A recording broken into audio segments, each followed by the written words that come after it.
Manor Lords, the in my opinion best game of 2024, has just become ever so much better. In the latest big update, or at least in the beta phase of the latest big update, we got finally two great new maps. We got also a couple new upgrades to houses, for example the one of the tavern, and we also got a bunch of quality of life updates, which I'm gonna show you during the video, gonna talk about this, but also in this video we are going to talk about specifically this update, the way forward, and also a bit of a brief recap of last year.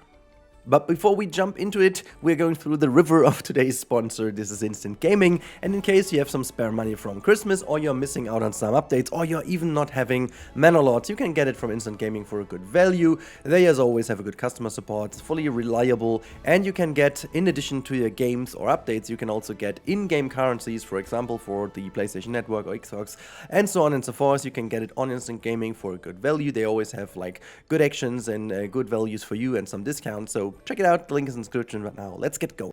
Alright, so as promised we're going to talk about the update, and for today's video I chose to go for the river map to have a little build. It's not the most impressive build or anything. I was just checking out the resources on the brand new river map, and I was checking out where we are. So this tile over here was a pretty good one to start with, and so I quickly laid down the foundation of my little area. This kind of is the same way as always, but just to go through, this update obviously came with two maps. I've shown you the one briefly at the beginning. This one, the river map, is the one we are building on.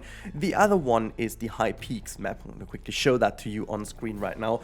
Beautifully made. Honestly, these maps are just like absolutely top-notch looking, and they obviously come also with a bit of a different challenge because they are completely different in how they play. Now this river map over here gives you the challenge. Sometimes you have a natural border between two different tiles. That means you can have two different of your areas across the two river sides and then be connected with a bridge. So you can even make like a bit of a nice bridge, and on both sides you have your kind of warehouses or your exchange posts. So that's kind of cool. So the river basically becomes the connection between the two areas. Let's say you have the one is where you produce your you know, your food and so on, and the other ones is where you produce your weapons or your wood, and then the exchange can go across the river map or across the river, which is pretty damn cool. But also there's a lot of other things to appreciate in this update. Not only the maps, but it also comes with a lovely lots of quality of life updates, such as for example the opportunity to go for overstock,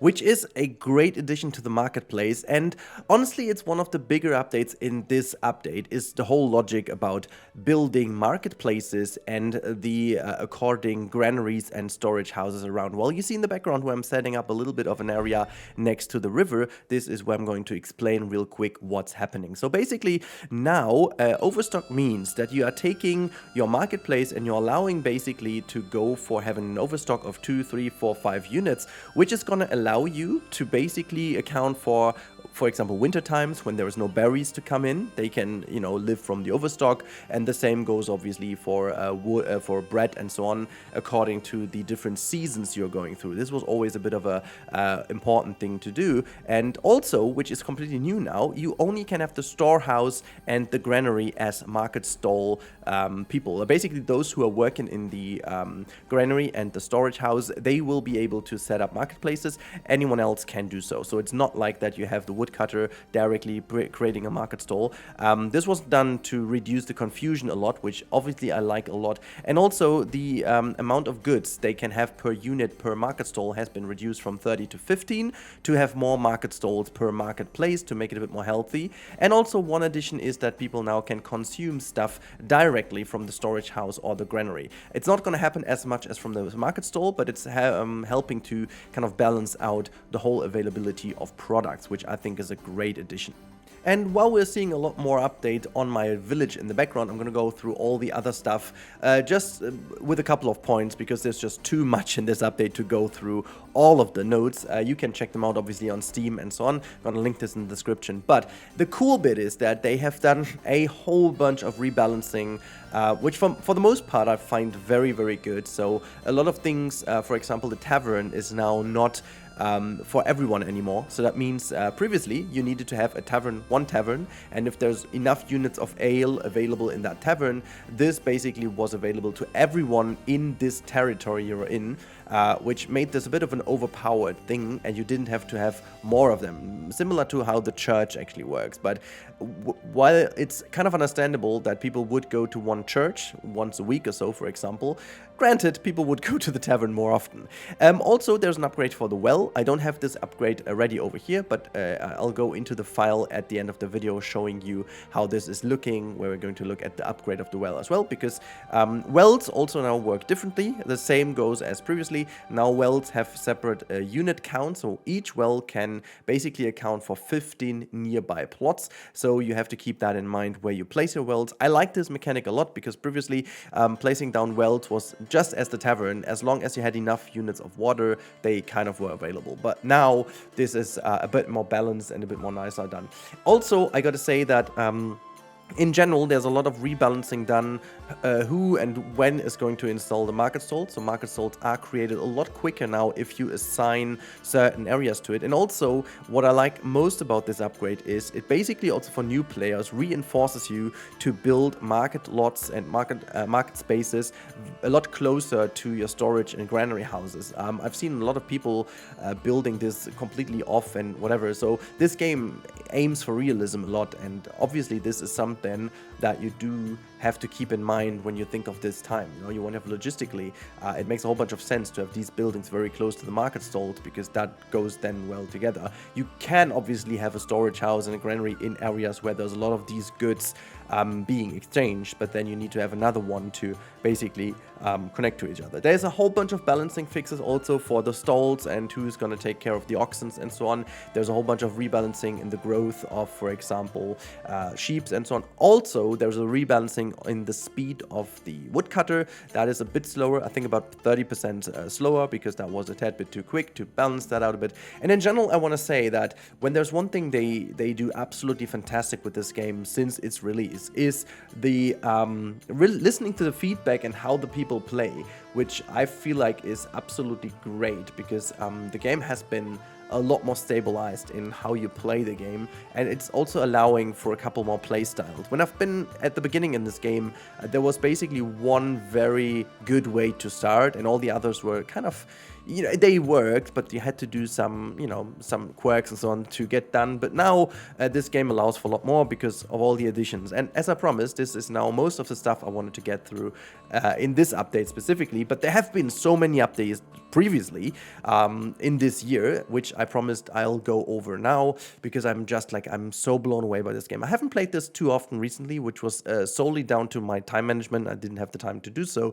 But the replayability of this game is crazy. I've already over 50 hours in this game, which to be honest, for any other game than the Planet games, this is insane for me. Personally, most of the games never reached 15-20 hours more than that. So almost 60 hours now is very great for a game.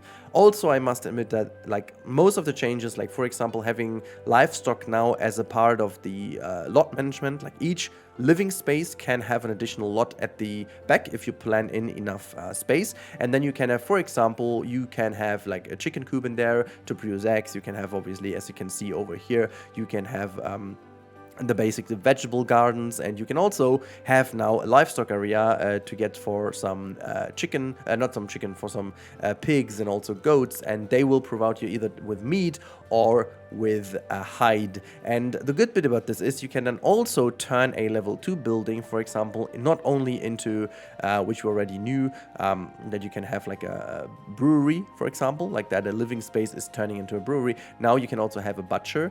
That means turning all the meat into sausages, for example, increasing the variability of, or the variety of food resources, which the whole game, now the whole point of the game is to increase the complexity with not really increasing the complexity in terms of how many buildings you have.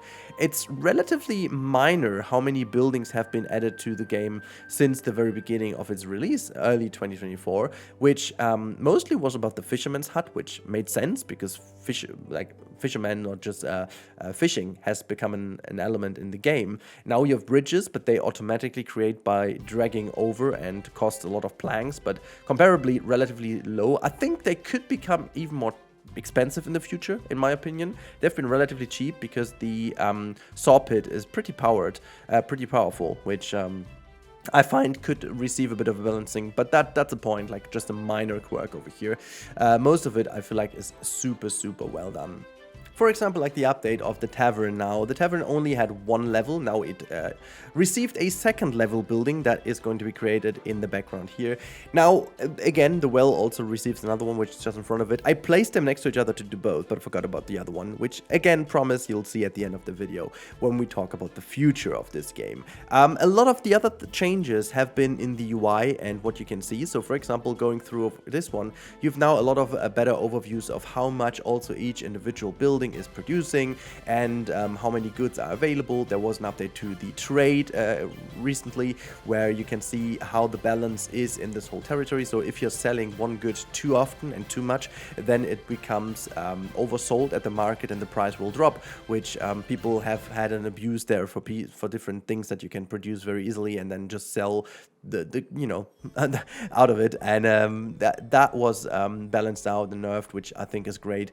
And just in general, a lot of these things was tweaking and adding things and having overviews. Now you hover over building, now you get a better overview, an instant view of what is going on. You can have your click on tab and you're gonna receive an overview of which building is connected to which market space and which market space is connected to which storage building, to have a way better understanding of what's happening in front of you, because it can become relatively complex at some point. But this game also allows you for, as I said earlier, different play styles. You can either go for like a huge one-centered city, or you can also go for several almost like satellite areas, and you can do certain things. This, by the way, is the way how the overstock looks in here. You can basically click on the overstock, have I've got 2 units of overstock in this specific marketplace area, and again, this helps you to get rid of all the problematic fluctuation of goods that you realistically have. You know, for me personally, this is one of the biggest advantages of this game,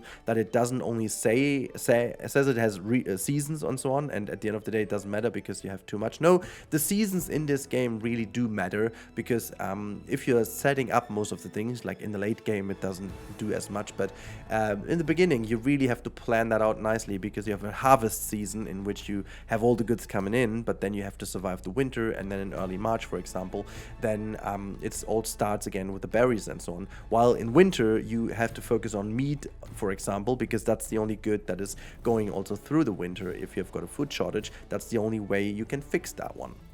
So all in all, we've come a long way since the release of its game, and I remember that one of the first bigger criticisms right after launch, when like the player count dropped and so on, which by the way was such a weird statement of most news outlets, because that's like how it is with virtually any game. I mean, you've got 1 or 2 exclusions, which is like, you know, these typical like online games and so on, but like most games have this, and for an indie game like that, the amount of players was just ridiculous in the first place. But like, it's not really an argument. But the main criticism was that the development is too slow, which I don't know where you like how you rate this, but for me personally, for someone who's not playing this game day in, day out, more like a, not casual, because I'm playing way more often than a casual gamer would, but like, I have the feeling these updates, every single update is very substantial. Not in what you see, but how you play the game. And isn't that what people have been moaning the most about in 2024? The reason why this is my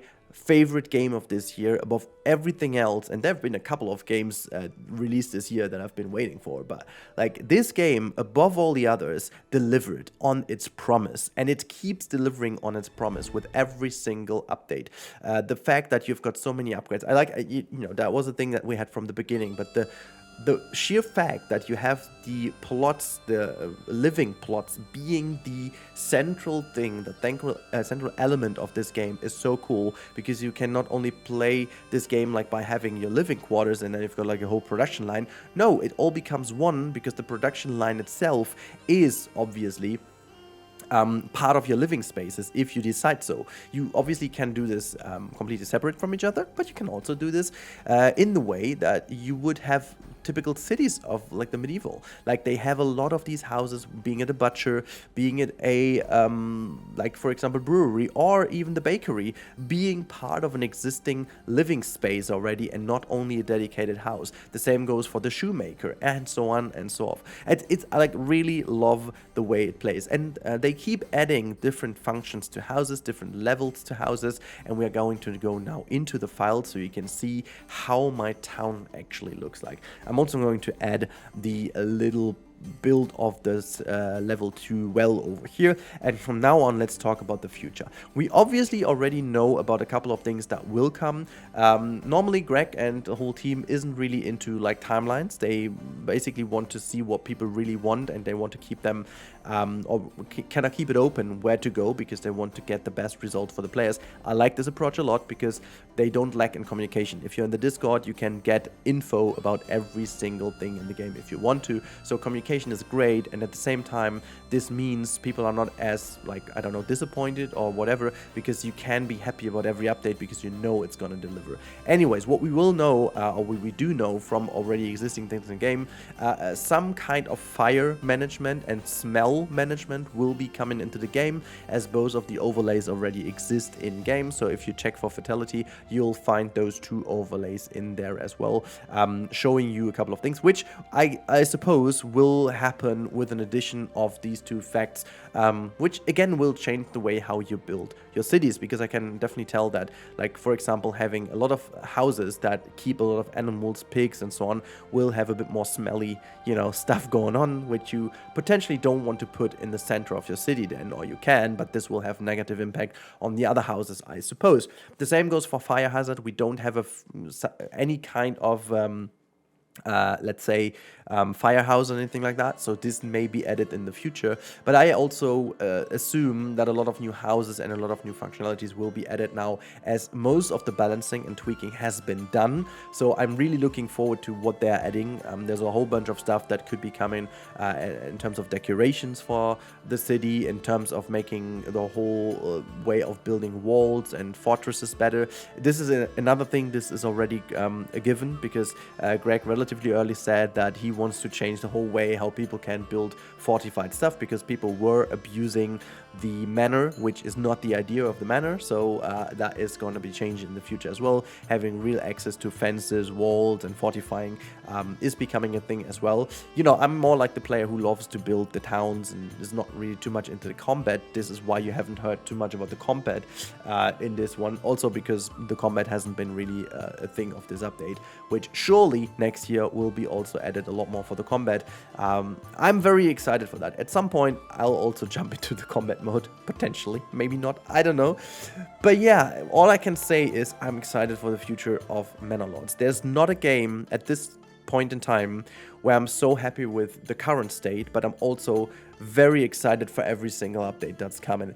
And honestly, at some point I'll even pay for extras if needed, but holy moly macaroni, this game delivered. And for me, this is personally the game of the year for me. This is a great game. It delivered on its promise. It really is keeping getting better with every single aspect. And have I even mentioned how beautiful it looks? I do have some minor, you know, things about the river, because I feel like they've done such a great job in most of the integrations of the ponds and so on. I feel like the river could receive a bit more love, specifically to the river sides, but hey, that's just a minor thing. And maybe we're getting a bit of a potential way of interacting with the river a bit more, having ships on the river, having an additional trade route maybe over the river. That would be cool, but that's something which is not really based on anything in the game, but it would definitely be pretty damn cool to see the river become an item on the river map versus other things on other maps. That would be lovely. And yeah, that's all I can say. I enjoyed this update, but this game throughout the entire year a lot. Let me know your experience with Manor Lords, and also please let me know what you would love to have in the game. Let's keep it simple. Tell me your favorite thing of the game. One single thing. What's the favorite thing of this game? Let me know in the comments down below. And also, second, let me know what you wish to have for the future. Thanks so much for watching as always, and I'll see you in the next one. Have a good time, and bye.